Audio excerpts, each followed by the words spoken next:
Hello and welcome to today's European SharePoint Office 365 and Azure Community webinar. My name is Shane and I'm delighted to be joined by Greg Hurlman, Senior Power Platform Advocate at Microsoft USA, who will be talking to you today about Power Apps SignalR Get real-time communication in Power Apps with PCF. Remember to join in the conversation about today's webinar on Twitter. Our Twitter handle is @EuropeanSP and our hashtag is ESPC21. Don't forget to check out the Resource Center. This is updated daily with the latest blogs, ebooks, webinars, and how-to videos. Simply visit sharepointeurope.com and click the content link at the top. ESPC21 Online will take place on the 1st and 2nd of June 2021. To be a part of this event, simply register today for free. We also just announced our keynotes. Full details are at sharepointeurope.com. After the webinar, we will have a questions and answers session. Type any questions you have in the questions window. Questions will be selected and answered at the end of the presentation. This webinar will be recorded and added to the Resource Center, where you'll be notified by email when it is available. And now I'm going to pass you over to our webinar presenter, Greg Hurlman. Hello, Greg. Hi folks, how are we all doing today? Hope you're all doing well. Let me go ahead and share my webcam here real quick. If I click that button, hopefully that'll do the thing.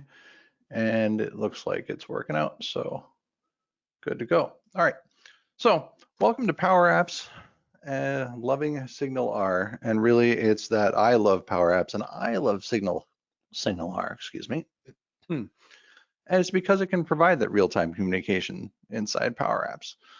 So today, as we go through, we'll cover both. But first, before we get started, who on earth am I? Well, as Shay mentioned, I'm a Senior Power Platform Advocate at Microsoft. In the past, I've been a development consultant, developer support person, a Walt Disney World Jungle Cruise skipper, and a grocery store bagger, not at the same time.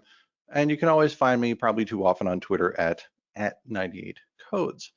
But essentially, I find my days building stuff with PCF, building things with Power Apps, and trying to figure out how we can best make Power Apps better with the custom things we can build with PCF and custom connectors and all the other pro developer stuff that we do. And that leads me to, well, PCF today. And we're going to go through just a quick agenda over what we're going to be doing. We're going to talk about what is PCF, how do you build a PCF component, what is SignalR, and last but not least, homework. If you know me, you know my team. I'm going to give you something to do at the end. Hopefully, you go out and take a look at some of the resources and or reach out to me to find out more. But let's leading right off, we'll go right into what is PCF. Where did it come from? Why does it matter? Why do we even bother? How do we use it? And all that good stuff. Well, first of all, PCF, if you don't know already, stands for the Power Apps Component Framework. I got that PCF acronym back when Power Apps was one word. That's why it's not PACF. But so you might see people calling it PCF. That's why. But what is it? It's our one framework for building custom UI components on Power Apps. And that includes model-driven Power Apps, or if you see in the screenshot here, the model-driven Power App to rule them all, Dynamics 365. On top of, so it does support model-driven and Canvas Power Apps. Model-driven Power Apps got everything first because it's been around longer, but Canvas Apps is what everybody wants to play with, and that's what we're going to be looking at today. It does have professionally developed, you can build, professionally developed controls with all the stuff you'd expect from a modern framework. Well-defined contracts that are going to be around for a while, full development life cycles, interaction models, and so on.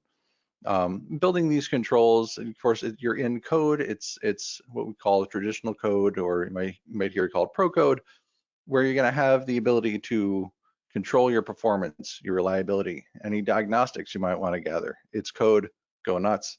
We'll let you do that. And it does include, of course, all the modern developer tooling, including a command line interface, build and debug tools, including a way to run your controls right on your local machine before you have to push it up to up to an environment to do your integration testing. That lets you do that initial work of getting your layout right and getting your initial logic right before you have to mix it with the rest of your Power App without having to push to the cloud over and over. So we'll take a look at that in our demo later on as well. And last, which is kind of a weird thing to think about, is that it's available for first and third party controllers. So I get to use it and so do you, which is kind of a weird thing to even bring up. I mean, if you couldn't use it, why would I be talking about it today? And if I couldn't use it, it'd be a strange kind of framework indeed. But really what that is where it has to do with where PCF came from, and where it came from is Dynamics 365. It was part of the product itself. It was how we built all the UI for the new version of Dynamics 365 that came out with version 9 for what we call model-driven Power Apps today. If you use it outside Dynamics, all those controls were built with the original version of PCF that were part of the product that we used just to make it easier to build the product for ourselves. But as we came out with version 9 of Dynamics 365, we said to ourselves, you know, we've built out this product, and we've built a lot of stuff to make it easier for us to build this product. It would sure be useful for other folks to build other applications on top of those same things. And so we started looking at ways to bring things out of Dynamics. And first, we looked at our data layer. We were able to get that out into its own thing. First, it was called the Common Data Service. Then it was called some other things, but now it's the Microsoft Dataverse. And it's a data store that we use for the Power Platform for Power Apps and Dynamics, but you could also use it for any other number of applications as well. It's just another data store that you can in your toolbox. But once we got that data layer, we turned our attention to the UI, and we decided we'd create the Power Apps component framework, extract that out from the product as well, and make it available to people to build their own UI controls on top of Power Apps. So that's where we are, and that's why, given that history, we are generally available for model-driven apps, basically because that's where it grew up. It's been in model-driven apps for years before it was called model-driven apps, and so it was real easy to get that going and get that fully available and supported and ready to go. The extra work that we had to do was really on the Canvas side, which is why it is still currently in preview for Canvas-based apps. That said, there's nothing to stop you from turning on the option in your environment, going out and creating those apps. The team is working super hard to get into general availability to be fully released this year. I don't want to give any dates further than that, but it should be in sooner rather than later at this point. And we'll be able to use them in all our Power Apps as well. So we're going to be looking at Canvas-based apps today in both of our demos, actually. So why does it matter? And really, we start with the Power Platform. We start with Power Apps, where we're allowing every developer to achieve more, whether it's a citizen developer, whether it's a traditional developer. If you're using Power Apps, if you're using the Power Platform, we're giving you a bunch of tools to accelerate your ability to build those solutions, to build those applications.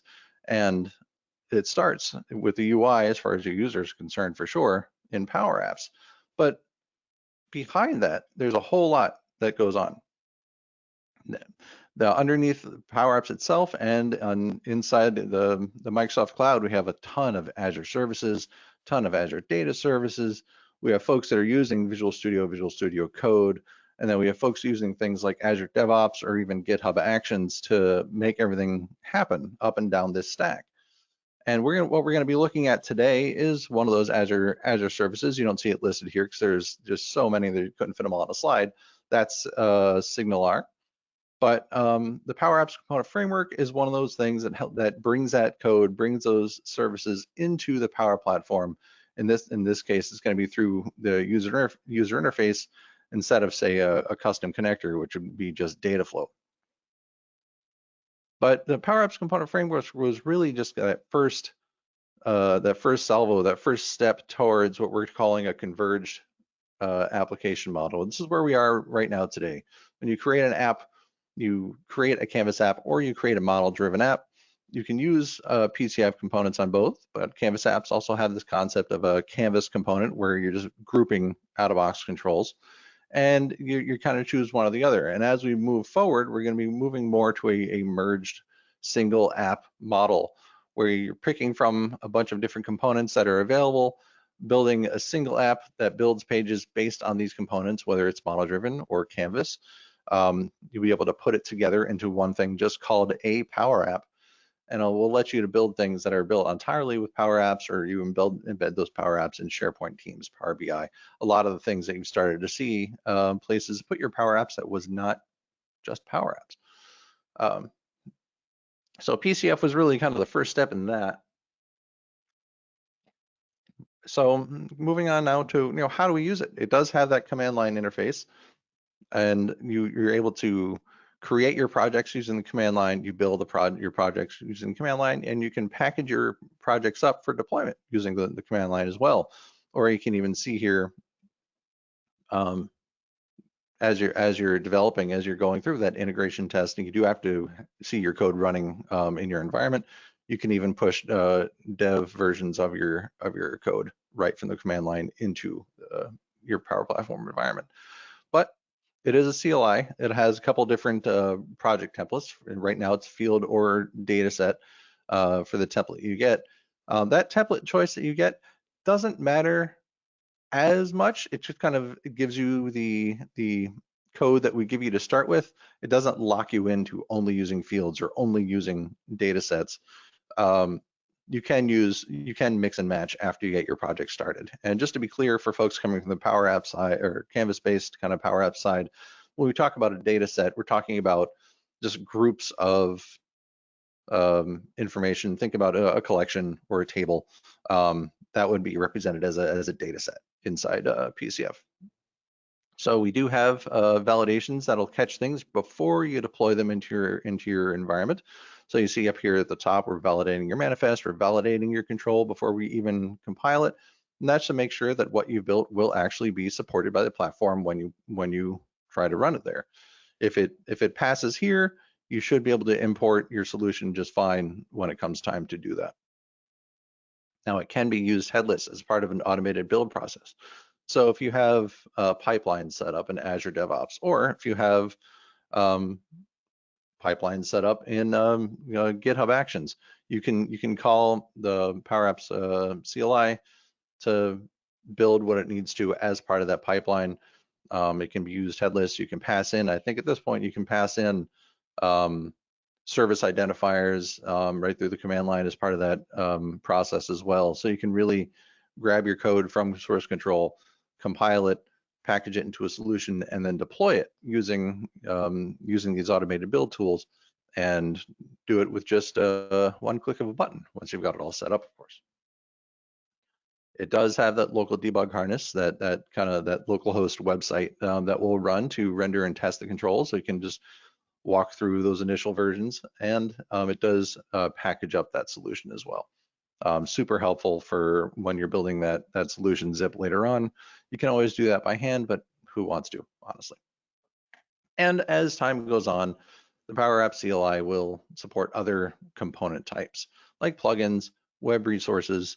If you've heard about the Power Apps language tooling project that's out on GitHub right now, it is a separate tool at the moment, but it will eventually find its way into the CLI here, so we can pack and unpack those .msapp files into source code that we can actually read and use as well. So that'll be part of the CLI. So this will be, as time goes on, kind of the center of pro developer stuff on the command line for the Power Platform. Now, all that said, a lot of background. What does it actually take to build a PCF component? Well, first, there's a manifest input file. That's our XML file that defines a lot of the metadata about the control itself. It's got its name, its version, all the properties that we bind to, input and output, and any resource file references that out to other files, whether it's your code files or your resource files. Now, of course, it has your implementation, it has your code, it's your TypeScript or your JavaScript. That's going to include all your functionality. It's going to include your user interface, your HTML, your CSS, all that good web development stuff. all that's going to be in there. And resource files, whether it's going to be those CSS files, whether it's going to be localization files. So the same sort of regex files that Microsoft has used for language multi-language support for years and years, we support those as well. You can have your control support more than one language if you have that need, and any other static files like images and so on are all in those resource files. And one other note I wanted to mention before we move on into our demo is really a note about naming. And you might see as part of documentation in certain parts of the product itself, you might see references to components and code components.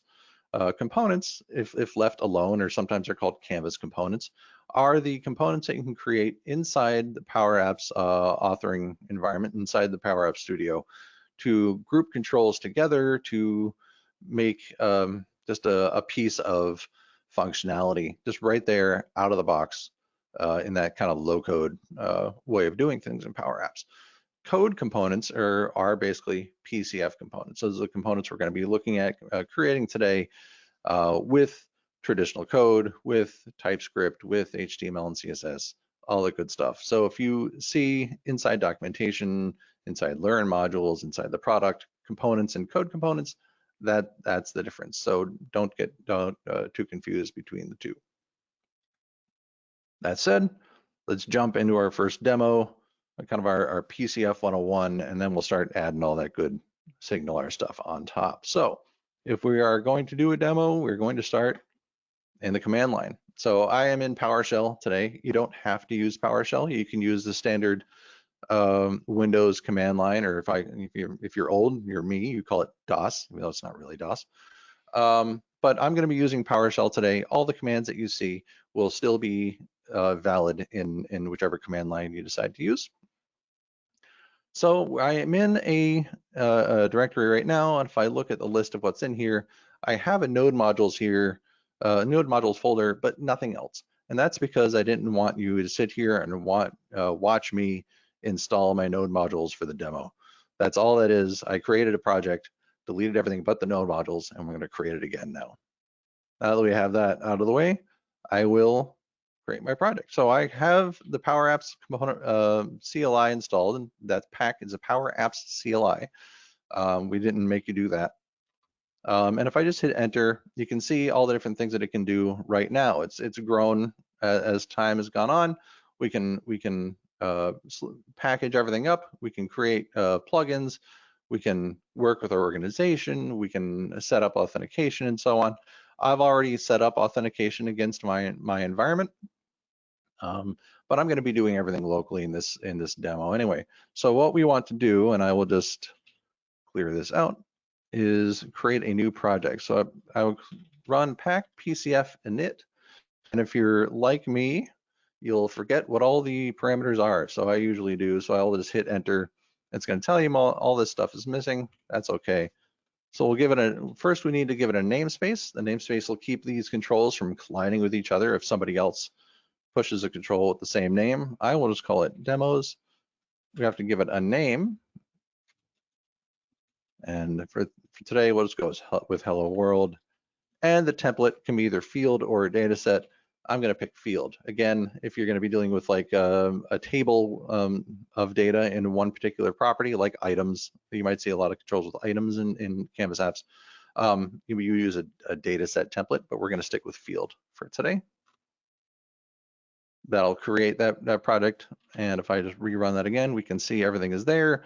So now I will run Visual Studio Code to pull that up. All right, and drink some water real quick. All right, so we have some basic stuff right here in the root of our folder here. We have our TypeScript configuration file that is inheriting from one of our node modules for a base configuration that we give you, but you could remove this and just set all the TypeScript options yourself. If you wanted to do that, you're certainly allowed. We have a PCF config file that just controls the output directory of where we output our output when we're building everything. Generally, you can leave this alone, but if you have a reason that you want to change it, that's where you would. and our package JSON file. At the end of the day, a PCF component is built on top of that, the modern web stuff, including NPM, and every package that you create is going to have, or every control you create is going to have a package JSON file. So you can see that we are pulling in the types for the Power Apps component framework, but we're not pulling in the Power Apps component framework itself. And that's because we don't actually ship the framework as a separate thing you need to download or a separate thing you need to install. The framework is going to be there as part of the product, whether you're talking to Canvas Power Apps, if you're talking to model-based Power Apps, or even Dynamics 365, we make sure that the framework is there where you're going to be running your code to make sure that you don't need to worry about that. What we do send out separately are the TypeScript types for the framework so that you can code against it and make sure that all the code you're writing is good before you push it up to your environment. We have some dev dependencies. These are the node modules that we have that build the PCF controls and manage that kind of local debug harness website, and a few other standard kind of commands for building and cleaning and so on. We have our PCF project file that if you've ever cracked open a project file from a Visual Studio project, it looks an awful lot like this. This is our version of it.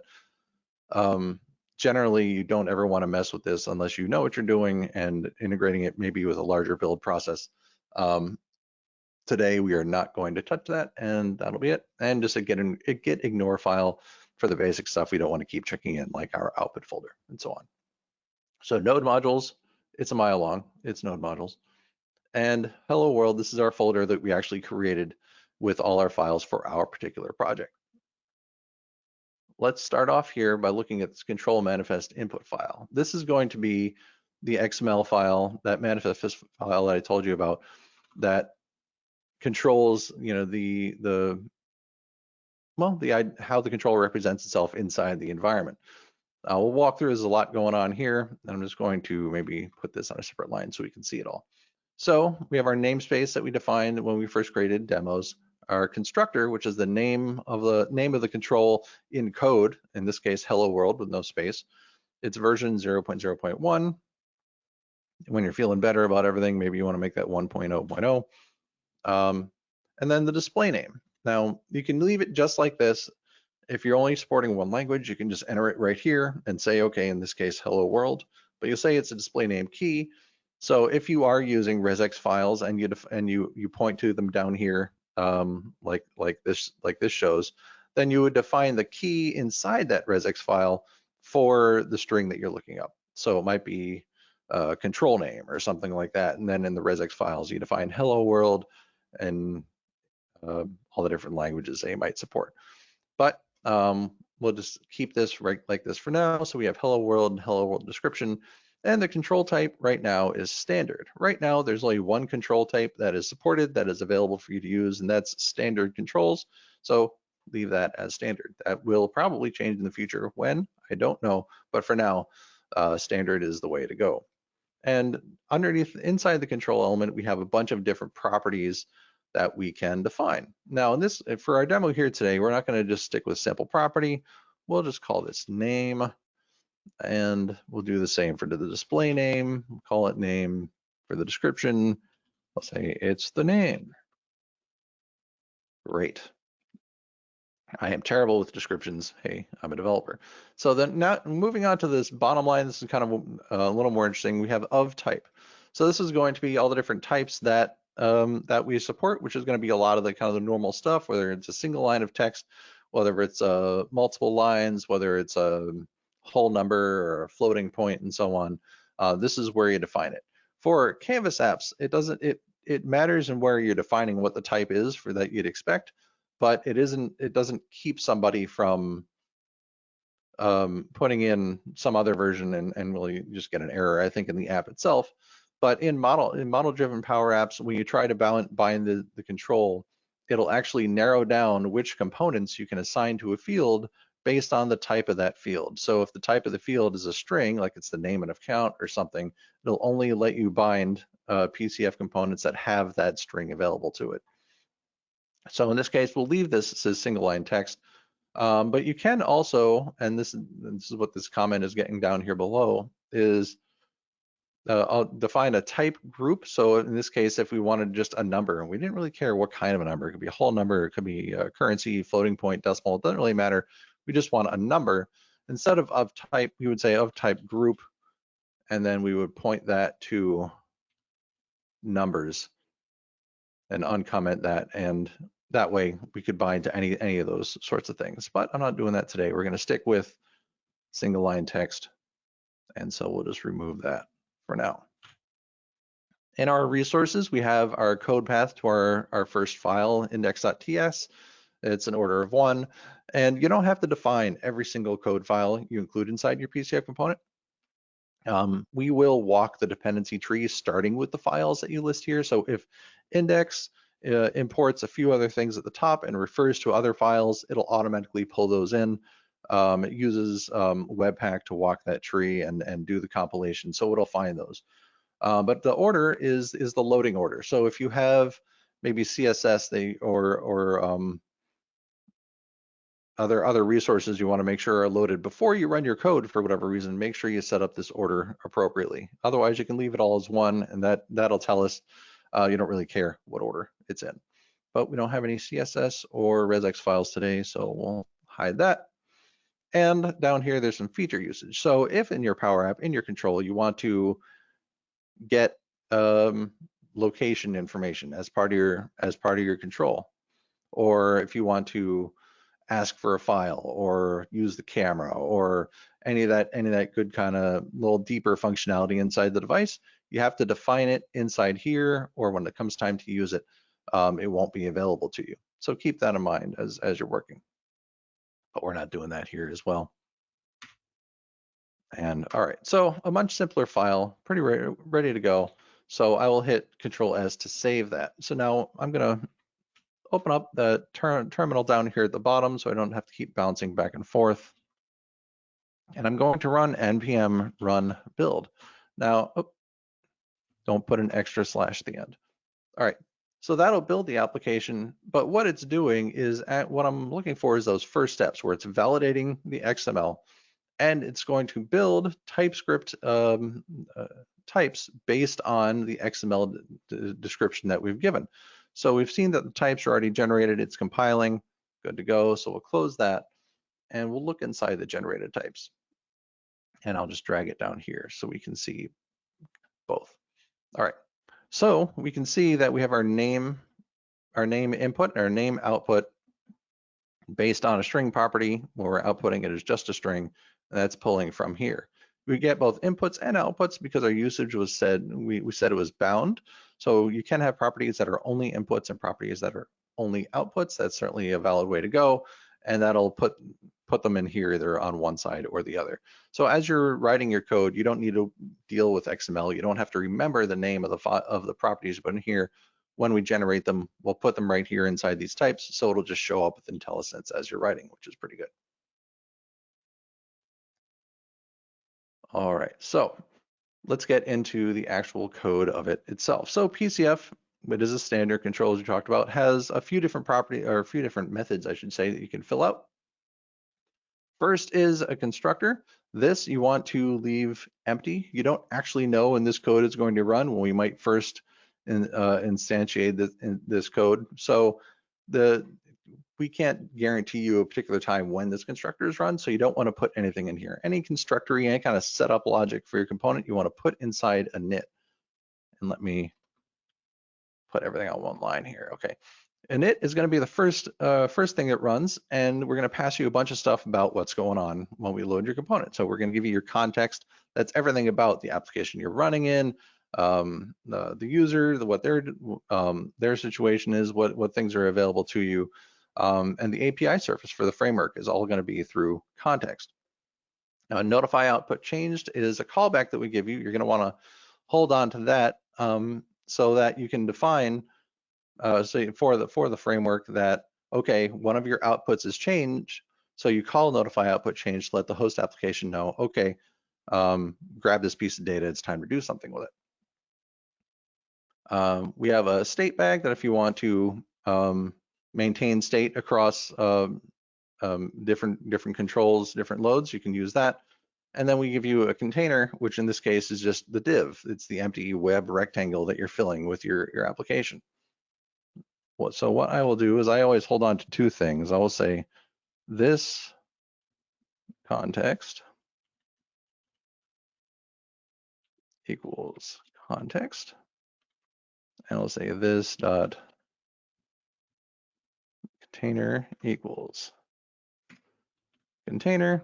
And last but not least, this dot NOC equals notify output change. Now it's complaining because I haven't defined those, so we'll just do that real quick.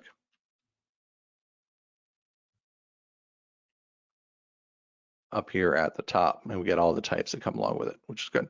All right, so that's all we're going to do in init. And down here in update view, this is where we're going to actually maybe draw our UI. So first things first, we'll just do just a real simple hello world. So we'll just say this dot the container inner text equals hello world. All right, and we're done. There are a couple more functions down here. There's one, get outputs. If you make a change to your outputs and you call notify output changed, that tells the framework we're ready. The framework turns around and calls get output. So you would define the outputs for your output properties. So you can say name is whatever. Hopefully you're tracking it with some sort of internal variable. I'm not going to do that right now. And then last but not least is destroy. It's going to be the last thing we run. Think of it as the kind of the bookend for init. So this is where you're going to clean up any open network calls. You're going to clean up any event handlers and so on right here inside destroy. So hello world written. I will hit save and I'll pop open the terminal one more time to run our debug harness to see if it actually works. So I will say npm run watch. You can say npm run start. That'll start that debug harness, but it's super more useful if you say npm run watch. That'll put the harness inside watch mode so we can make changes here and have it automatically refresh. Oh, and I do that every time. npm start watch. Sorry about that. I think I must have done npm run back when I started learning npm and it's just stuck in my brain now. All right, so we have the debug harness. It's run. It's running on localhost at 127.0.0.1. And hello world, we did it. You can set your width and height. So if you want to be maybe 200 by 200, you can see we get that box now. And we do have a name. It has a value, val. And if we type in here, nothing happens because we haven't written any code for that. So let's switch back to Visual Studio Code and use it. So back inside here, I'll just bring this down so we can see it more. We just said hello world. So instead of hello world, maybe we say hello, whatever your name is. So every time that value changes as an input, we're going to call update view. If something else happens inside the environment that we think you might want to re-render for, if somebody made the window bigger or smaller, or the underlying data that you're bound to has changed, we're going to call update views. This is your chance to change your UI based on some of those external inputs. In this case, we're going to change based on the fact that we have a new name. So we're going to say hello, and we got context dot parameters dot name, and you'd think that would be it, but name is actually, if I highlight that, we can see it's still that string property. It's not the actual value. It's stuff about the string. So you can get some more of the attributes. You can get a formatted version. So if you're talking about currency, it might be formatted. The security around it, you can get the type. But what we're looking for is just the raw value here. So that's what we'll use, and that is just a plain old string or null if there's nothing defined. So we'll just say that and keep the exclamation point because we're super excited. Okay, so every time we change a name, we should rerun this and reset that and be good to go. So I will save that, and we see that change is detected. And if we switch back to that window, we can see it's already updated to, hey, hello ASDF.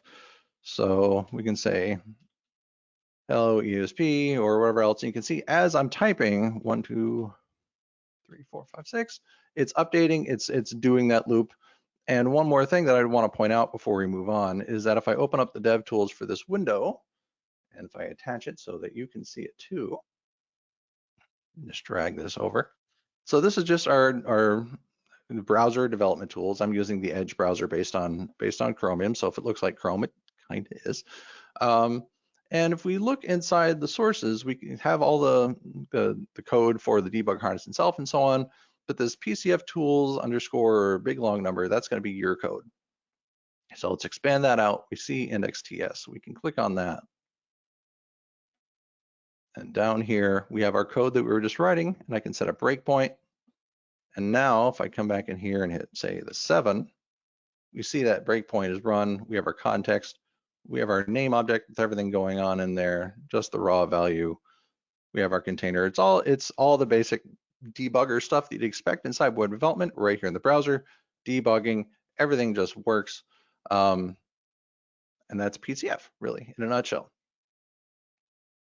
So that's PCF at its basic level. But we're here for real time. We're here for SignalR. We haven't even talked about that. So let's go ahead and talk about that. So where we're going to go through, well, what is SignalR? How is SignalR? And a demo for what it could look like to actually use the SignalR PCF control inside a Power App. So first, why? Why SignalR? Why not just do what we've been doing, starting with long polling, where every few minutes, maybe every 30 seconds, we ask the server, hey, you got anything new? Hey, got anything new? Hey, you got anything new? And sometimes the server's like, yeah, here's the new thing. And most of the time, the server's like, no. Why you keep asking? And that works, but it's very chatty. You're going to fill up your server logs. There are better ways, and we should do those better ways. But if you're inside Power Apps right now, you don't have you're not using PCF, you can use something like timers to affect the same sort of thing. Every time a timer runs out, like every 30 seconds, you can refresh your data source. That's a totally valid way to go if PCF isn't an option for you. We also have server-based events. So the server can set up, you can subscribe to something that a server is publishing out. You can define like a webhook. When something happens, call this URL, let me know. And the server will do that. When something happens, it'll go down its list of everybody that's signed up for that notification and send out all those events. The problem being it's not quite real time. It's a lot closer. But if it's a popular thing people are signing up for and you're at the bottom of that list, it could be a little while, maybe too long before you get that information. Anyone who's tried to sign up for like a Discord bot trying to buy an Xbox Series X knows what I'm talking about.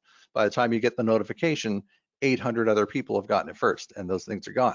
This is the same sort of situation. But if, again, you can use notifications, I'll set up like a custom Power Automate trigger or something along those lines to sign up for that now. But SignalR brings us with kind of modern webby stuff with WebSockets. If you don't support WebSockets, it'll fall back to something that has wider support, but it'll use WebSockets by and large if the client supports it and the server supports it, which Azure does, of course. So what this does is just keeps an open network line. And so this, the moment a server has an update, it sends it out to everybody that's connected to it, or if it's an update for a particular client, it sends it only to that client, and the client gets it essentially instantly. There's going to be a little bit of delay, but minuscule in the manner of things.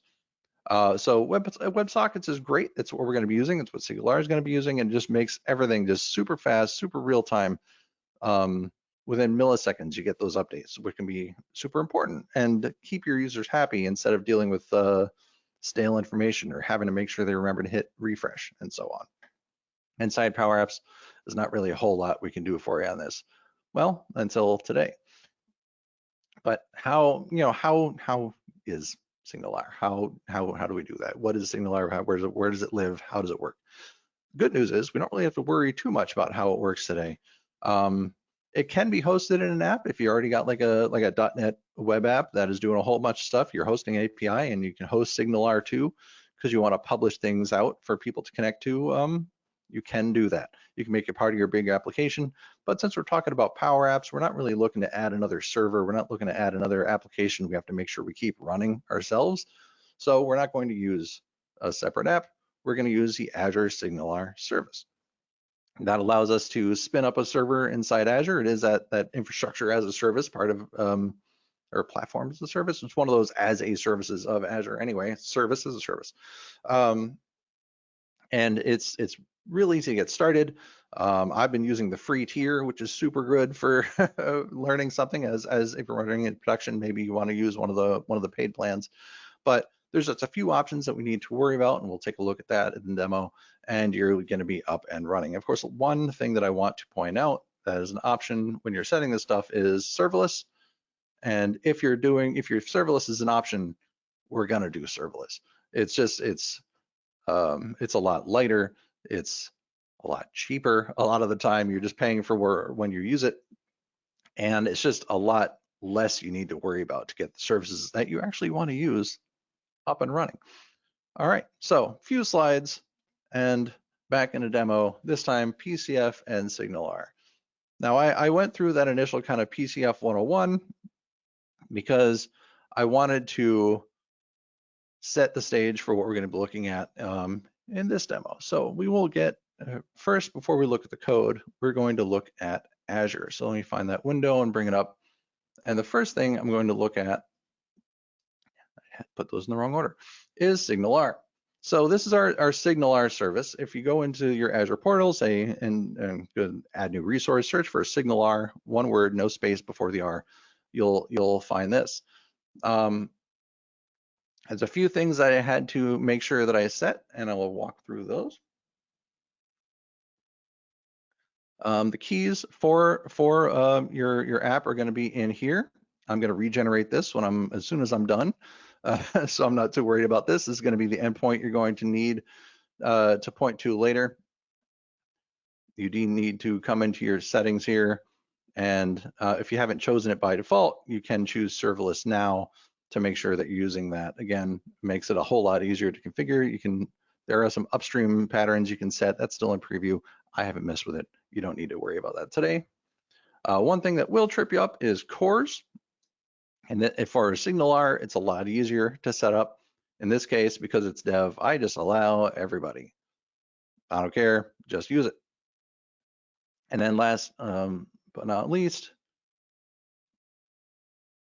well, that's it. That is the last and not least for SignalR. That's really about all we have. We don't need to define our channels. We don't need to define anything else inside SignalR. We're good to go. Pretty straightforward. Most of the setup, and there's not a whole lot there, honestly, is going to be inside our function app. So this is Azure Functions. It has a website that comes along with it. And if I come down into functions, we can see that there's really just two functions that we need to define as we stare at the dots of patients. If you don't have some sort of dots or circle of patients that you're staring at during a demo, did you even do that demo? All right, okay, good. And we'll message, we're in read-only mode because you deployed through a package file. In my case, it's straight from VS Code. So I can't change the code in here, but I can look at it. So we have two different functions that we've set up. The first one is called negotiate. This is the one you have to set up. It has to be called negotiate, and it has to be right there and formed a certain way. And the reason for that is because when the SignalR client is first setting up that connection to SignalR, it's going to look for this negotiate endpoint to figure out where the new SignalR hub is and how to connect to it. So you have to create one called negotiate. And then this other one I've created called send message. This is the one function that I use to send messages back and forth. And that can be up to you how you do the rest of your functions. You could use just one that manages all the messages that go in and out across channels, across clients. You can do it in one, or you can set up several functions, maybe one per channel if you want to. That's entirely up to you. We have our app keys that we've defined in here. There's a few different keys that'll show up. If you are doing function authentication, you can define those. Again, I've set everything anonymous because I didn't want to deal with it.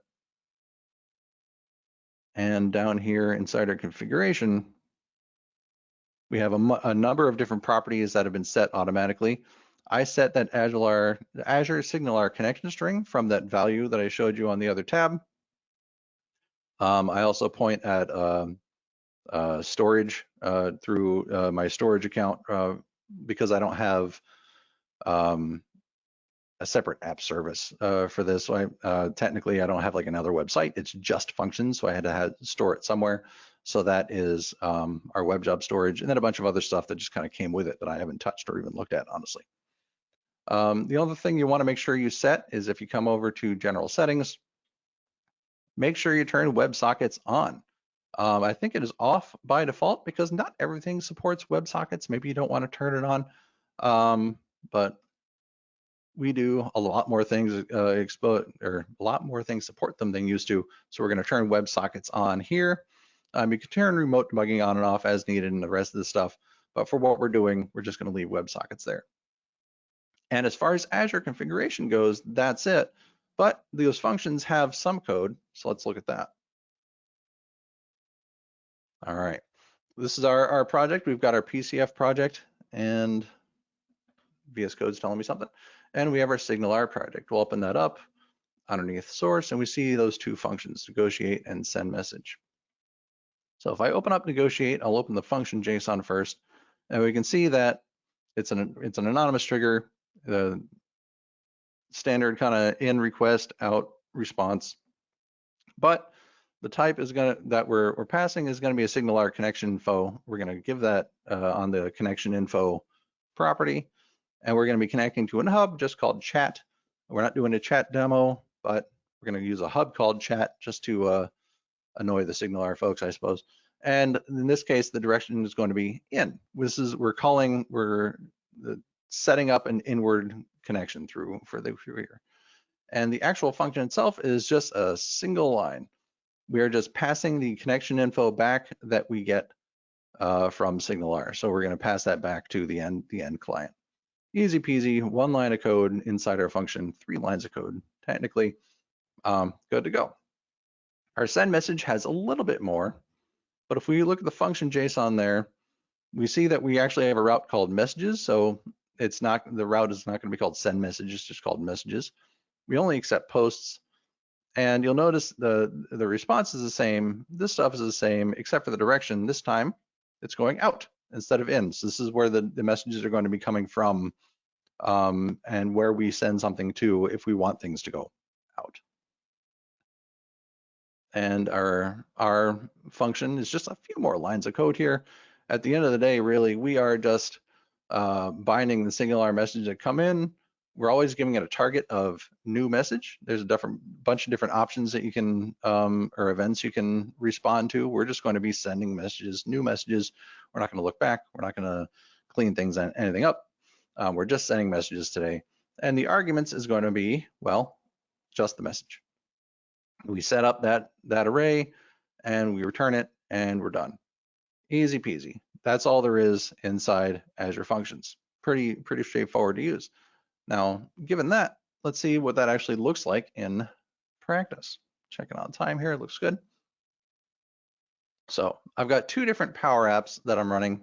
And in this case, it's a card game. It's a card game like Apples to Apples or Cards Against Humanity, but targeted more towards super sarcastic tech people that have been around the Microsoft stuff, probably a little too long, called Bedlam. It was created by Casey Lemson, who was nice enough to let me use it for our demo. So over here, we have what I consider the table app, where it's the app that everybody is going to be connecting to, maybe the one you would screen share when you're playing with your friends. And on this side, we have the player app, and it's shaped like a phone for a reason, because you could run it on your phone and just play that way. And if I click on join up, it'll join, and it might take a second because it's the first time it's pulling up this morning. And okay. So we see that my user joined up, That's this weird three-eyed monster, and a bunch of other dev users I've added on so we can do our demo. So it looks good. We're waiting to start over here. So we'll click start. So far we've had two messages. We have had one message be sent across. Hey, I'm a new user, let me join, and another message sent back. Okay, you're in. So we'll send a few more messages now if I hit start, sending the cards out to everybody. And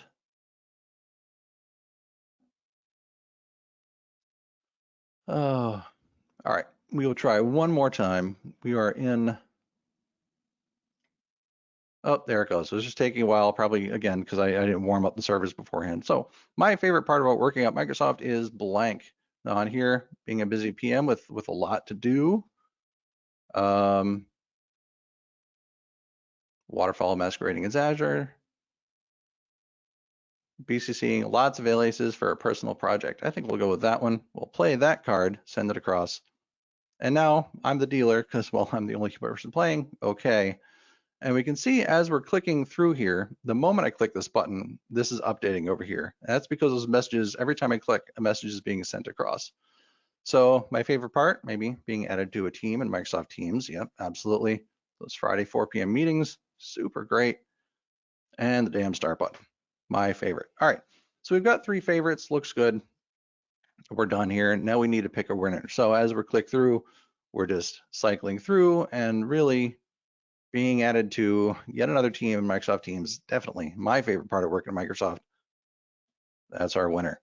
So it's a pretty quick demo, but let's look at see what the code was to actually use it.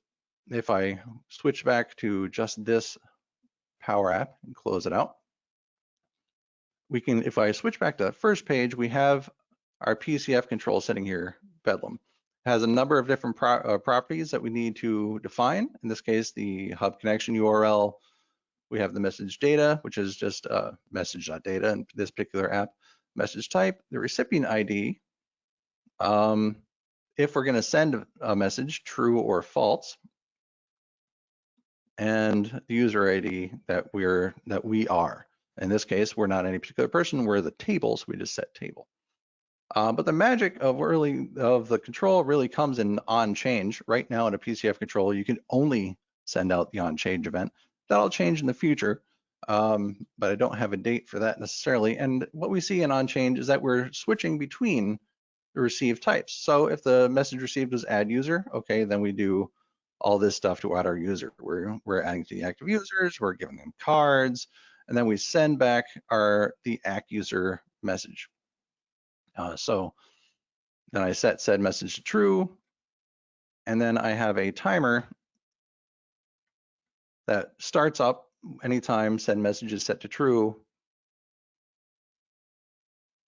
And what it does is runs for, I think, like 100 milliseconds, and then 100 milliseconds later sets it back to false and blanks it all out.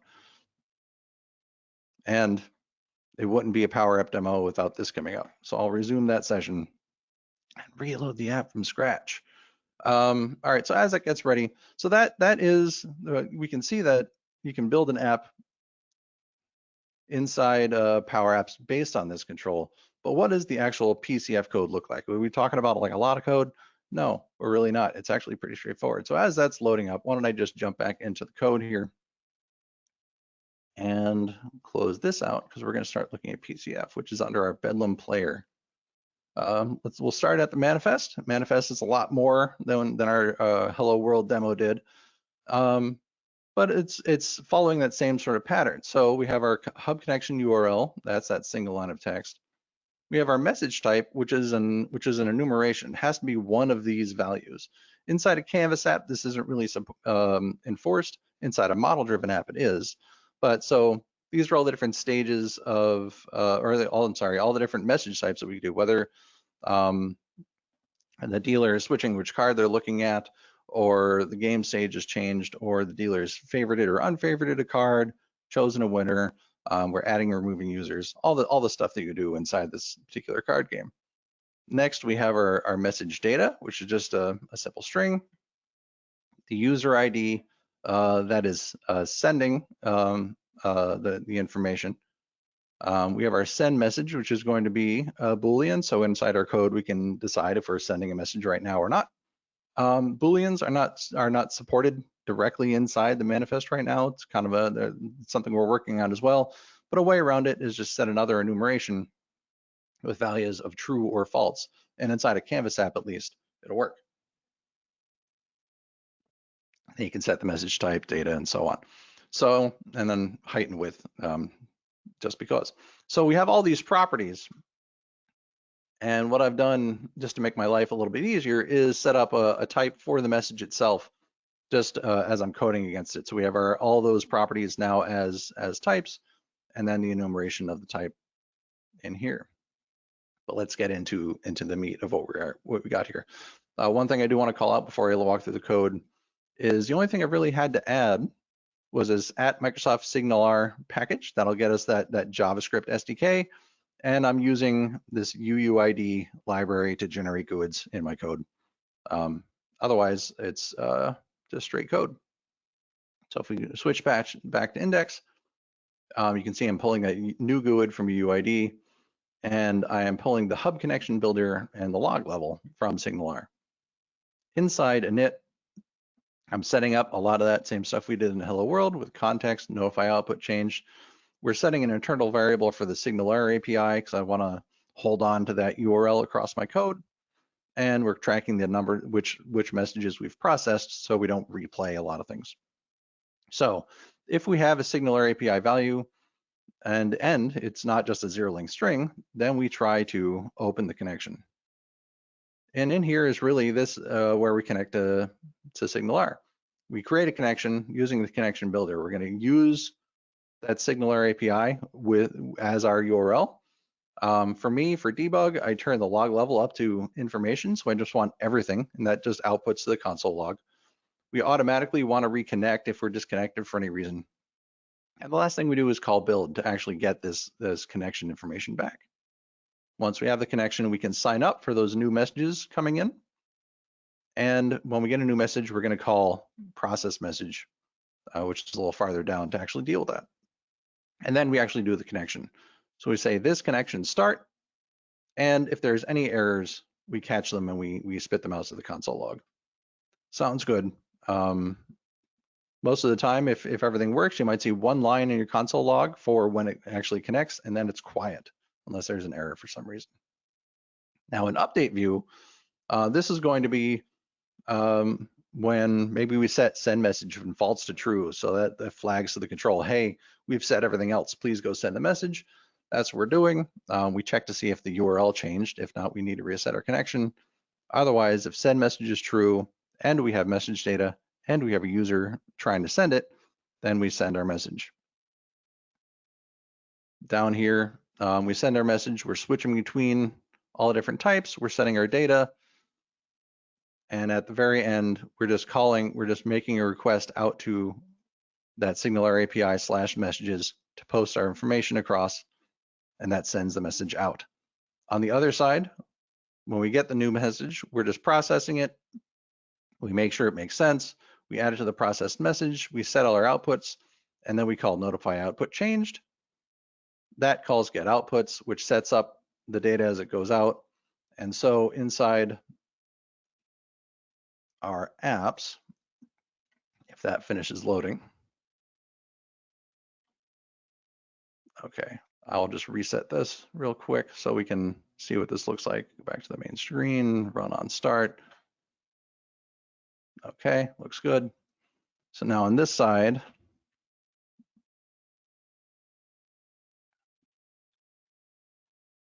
oops, open up our dev tools here. I'm just gonna pop it out to a separate window for a moment. So I will run this, and what I will do is look at the sources for the incoming app. I'm going to open up PCF tools, look at our Bedlam player, hit index.ts. So we can see that new message come in right here at the bottom at process new message. We'll hit that breakpoint. And now I tell it to join up, we hit that breakpoint just right away. We're getting that message coming in, that message from the recipient table from my demo user. We're going to add user, given that ID. We process it through. That's SignalR in a nutshell. So you can think of different ways that you can use this information. You can think of different ways that you might use this. Now, this is a card game because it's fun and makes for a fun demo, but whether you're looking at like to-do lists, somebody checks something off and another user is also looking at it, maybe you want to send that update right away instead of waiting for a server to pull. Or you've got a bunch of information, people are tracking inventory, and you've got 10 people out in the warehouse. As people work through their data, maybe send the updates out to everybody else so everybody stays on the same page to make sure there's not rework and so on. It's just a few lines of code to actually get this going, and the opportunity is there to really change how your Power Apps work, how quickly they can work, which is going to make your users a lot happier. And well, let's point out how you can actually do it. So last but not least, go do the thing. I've got 4 links for you. aka.ms/SignalR Service. That's going to send you out to the intro to the SignalR service and give you some of the samples that you can start with. Same thing for the functions intro. That's going to talk about Azure Functions and give you some of the startup information there. Of course, PCF docs is going to tell you all about the Power Apps component framework, how to get started, how to download the samples, how to get the Power Apps CLI installed, and so on. But the one that you're probably most interested here at the end, aka.ms/PCF SignalR, is going to be, I should have opened it up. I don't have it yet. ms/PCF SignalR. That is going to be the code that we've been looking at today. Is out on GitHub, ready for you to pull down and use. If you have any issues with it, any concerns, any comments, definitely open them up here, or just give me a shout on Twitter. I definitely want to hear from you. So that is github.com/grhelman/PCF-SignalR or aka.ms/PCF SignalR. That is what I have for you today. I know I haven't really left a whole lot of time for questions, but if you have questions, definitely hit me up on Twitter, probably at 98codes. Or if you go to aka.ms/Greg, you can get me on the tech community forums as well. Thanks everybody for coming. Hope this was helpful for you. Shane, thank you as well. On behalf of the ESPC community, Greg, thank you so much for taking the time today. We really appreciate it. Thank you, and thank you everybody. Have a good day. Super.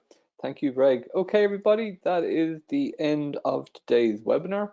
Thank you all for joining us, and a big thank you to Greg Hurlman for his time today. Don't forget that ESPC 21 Online will take place on the 1st and 2nd of June 2021. To be a part of this event, simply register today for free. We also just announced our keynotes, and full details are at sharepointeurope.com. That is the end of today's webinar. Thank you all for joining us. Take care and goodbye.